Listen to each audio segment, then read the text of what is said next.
Welcome back to Bombastic Nation and ting. Back with more vibes for yes I. And you hear a lot of stuff about the Middle East, Islamic stuff and all of that, you know what I mean? But I myself don't know a lot of the history. So I come across this video and thing and I thought it would be interesting, you know what I mean, to watch. I want you all to watch it with me because hey, we all need to learn something at some point. So this one is called Pre-Islamic History of the Middle East. Yes, the Pre-Islamic History of the Middle East. So it was before Islam became popular there. So you know what? Let's go ahead and YouTube and simmer. See what I want here. Wrote about the ancient empires and how the first civilizations emerged along major rivers, the Hangho Valley in China, Indus River in Pakistan, and more famously the Nile River in Egypt. The historian wrote how these rivers allowed easy access to trade and commerce, and from there grew into major cities and then to civilizations. But more interestingly, Ibn Khaldun wrote about the pattern of history. Farmers would build irrigation systems supporting villages and towns. Later on, some warrior would bring these towns under his rule and form a united political entity, like a kingdom or an empire.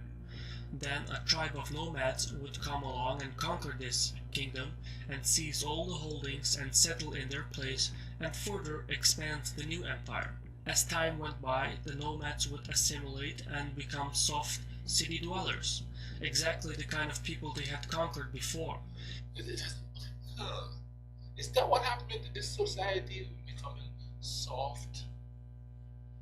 I mean, you hear that all the time, but there's two political parties blaming each other or saying that each other is soft. Like one side is calling one side snowflakes and and weak. The other side is calling that side weak and have no cojones and things. So I wonder, judging from the historical perspective, that they're saying, yeah, is that where we are right now, like soft and city dwelling and can't deal with the nature, they don't understand nature. And at this point, another tribe of nomads would come along and conquer them and take their empire. Conquest, consolidation, expansion, degeneration, and conquest. This was the pattern Ibn Khaldun wrote about.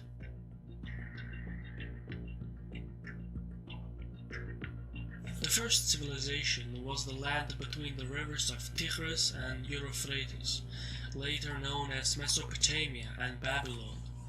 Less known are the Sumerians, who started it all. They united the cities near the river of Euphrates into a single network called Sumer. They invented writing, the wheel, the cart, etc. Later, the Akkadians, a mountainous people to the north, conquered Sumer, and their leader, Sargon Akkad, became the first conqueror known by name. At the time, this was the largest kingdom, and Sargon famously said, "Now any king who wants to call himself my equal, wherever I went, let him go." He basically said, "Let's see anyone conquer as much as I have." His kingdom was smaller than Serbia. Later, the Akkadians were conquered by another nomadic tribe, and the newcomers were then conquered by others, and so it went on.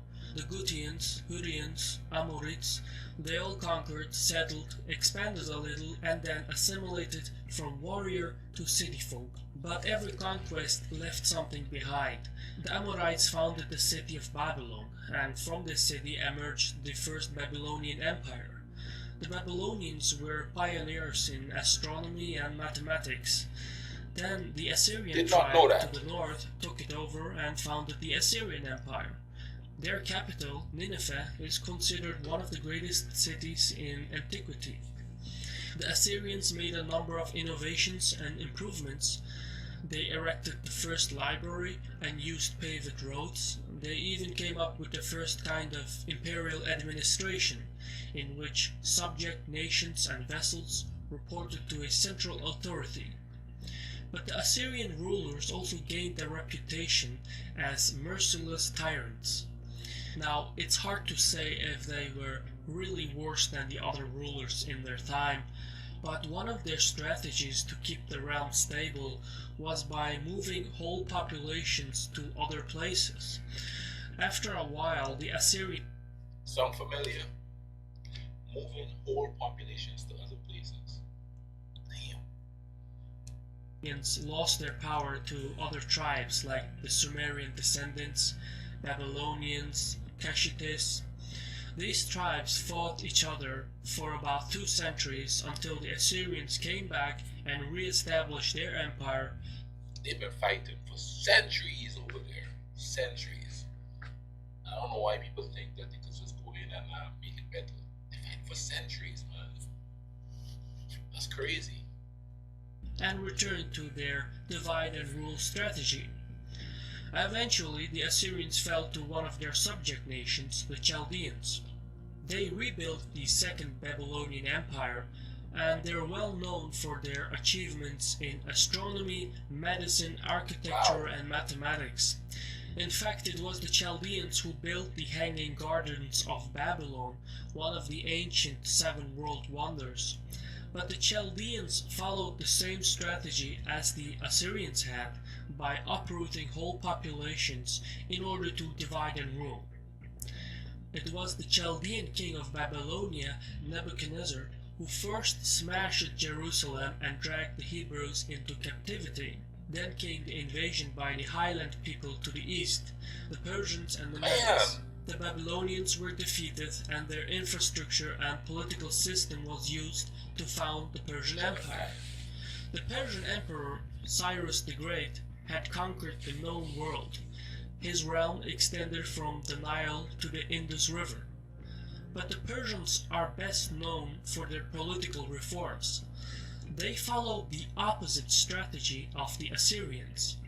They set the Hebrews free from captivity and resettled populations to their native lands. The Persians pursued a policy of multiculturalism. People were allowed to live however they saw fit and worship whatever gods they wanted, as long as they paid their taxes to the central authority. They issued a common currency and built a vast network of roads throughout the empire. The Persian libraries were so large that there is in fact more information about this period 3000 years ago than there is in Europe 1200 years ago. The Persian Empire also had its own unique religion. Zoroastrianism was founded in the region of Azerbaijan, meaning the land of fire. Zoroastrianism is often misunderstood for fire worshipping, but the fire is a mere symbol for purity. The Zoroastrians basically believed in good and evil, and there was a hell and there was a hell. It was one of the earliest monotheistic religions. In the later era of the Persian Empire, they came in contact with the Greeks.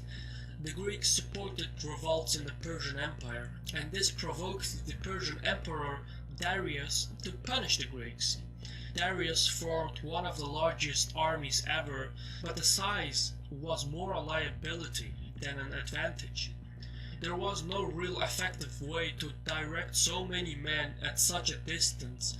In the end, it was the Greeks who taught the Persians a lesson, but the lesson was quickly forgotten. Darius' son, Xerxes, decided to avenge his father by going after the Greeks again. This is the war that involved the famous 300 Spartans. Darius repeated his father's mistake and lost the war. 150 years later, Alexander of Macedonia took the battle the other way. He crippled the Persian army and quickly conquered all of Persia and thereby effectively conquered the known world. Alexander left a controversial mark. See, that's what I'm talking about. 150 years later, they took revenge and conquered them. If you go invade somebody's country, and that's in general, that's a general statement, the people who are conquered will teach the children that they did it. And they'll go on from generation to generations, and the stories will be embellished, and things that never happened will be told. And the next thing you know, they're uprising because of 150 years ago, 200 years ago, 2,000 years ago, something happened. We keep repeating history. How come we don't repeat the good side of history? What about that the earlier empire in here that let people be themselves, free to be, have their own religion, just let people be. And if there's a God, take care of business. You understand what I mean? Why we don't look at that and try to emulate that instead of going, what I believe is better, so I'm gonna tell you what to do. And then years later, the great grandchildren of those people come back and boom, another war. Perfect example right there. Cities that had surrendered to him were left unharmed, but cities that resisted were pillaged. When he had conquered the Persian capital and the palace, he burned it to the ground. Now this was one of the most prestigious buildings in the world. But on the other hand, he built the lighthouse of Alexandria, one of the ancient seven world wonders. Alexander was planning to name Babylon his new capital, and he also planned to fuse the Greek and Persian cultures into one. He recommended his generals to take Persian wives, but he died before he could implement this policy. And upon his death, his generals asked him, "Who should succeed you?" Alexander replied, "The strongest." His empire broke in pieces among the Greek generals controlling it. Then the Greeks fought each other. Eventually, the kingdoms weakened and the Greek influence diminished. Persian identity resurfaced and another empire was formed, Parthia. They didn't exactly occupy the same size as the earlier Persian Empire, but the Parthians used the existing political structure and established an empire. They later on assimilated into the Persian language, and over time they became Persians. The Parthians made no significant contribution to art and culture. Simply because they didn't care for it, the Parthians were after all a nomadic warrior people, but what they lacked in culture they made up in warfare. They were the first to use kataphrans, a knight in full metal armor riding an armored horse. This would later on influence the Roman Empire's horsemen, and from there European feudal knights. But the Parthians also used light cavalry who would pretend to flee in the middle of a battle. This tricked the other army to break rank and chase after them. Then the Parthian horsemen would suddenly turn wheel around and fire into their disorganized opponents. This would later be called the Parthian shot. They used these tactics and battled the Roman Empire to a standstill. When Christianity started to spread, the Parthians didn't care, because they favored Zoroastrianism. In the 3rd century, a provincial rebel overthrew the last of the Parthians and founded the Sassanid dynasty, and they too quickly expanded and occupied the same territory as the Parthians had. The Sassanids reformed the empire and erased the last traces of Greek influence. They built enormous monuments, buildings, and cities. Zoroastrianism became the official religion. In the same era, the Roman Empire was falling apart. The Roman Emperor split the empire in two for administrative purposes, but all the wealth was in the east. And when the Germanic tribes moved into the western parts of the empire, the government shrank, law and order broke down, trade decayed, and eventually the western part of the Roman Empire collapsed, and Europe entered the Dark Ages. But the eastern part of the Roman Empire still lived on. However, the identity between Roman and Greek was so vague that historians gave it a new name, the Byzantine Empire. The Byzantinians kept the Roman culture, but didn't approve on it. For example, most people can name Roman and Greek poets and philosophists like Plato, Aristotle, Julius Caesar, Augustus, etc. But few people can name two Byzantine poets. This empire lasted more than 1,000 years, but few people can name 5 events that took place in the empire. Still, Byzantine was a superpower back then, the other being the Persian Empire. They fought each other in multiple wars, which generally ended in a stalemate. But both these empires neglected the developments to their southern neighbors, the Arabian Peninsula. which was about to awaken. This was a Caspian report by me, Shivam. Thank you for watching. Ciao. All of this happened. All of these wars and stuff happened before the Islamic history took effect. All of, and they were going back and forth. Wow. No. You see, a lot of people don't pay attention to history. There's a phrase they use in reggae a lot. I know it's not a reggae phrase, but it's a phrase they use in reggae a lot called if you don't know where it came from, then you don't know where you're going. If we don't learn the history, and I'm talking about human history, not just black history, white history, Arabian history, I mean just everything, then we don't keep making the same mistakes. You know what I mean? And we need to try something new instead of all these wars and stuff that is going on. If we don't, it's going to be the destruction of certain races, certain nationalities, you know what I mean? They're going to become sort of pushed to the side. They'll have descendants, but they're going to be pushed to the side. If you notice, all these superpowers came and go. They came and they went. Anyway, I ain't gonna Babylon and thing. Yep, right there. Keep watching, man. I got some cool stuff in the way to check out, so just keep watching. I'm gonna put a link in the description for this video so you can go there and see more of it, you know what I mean?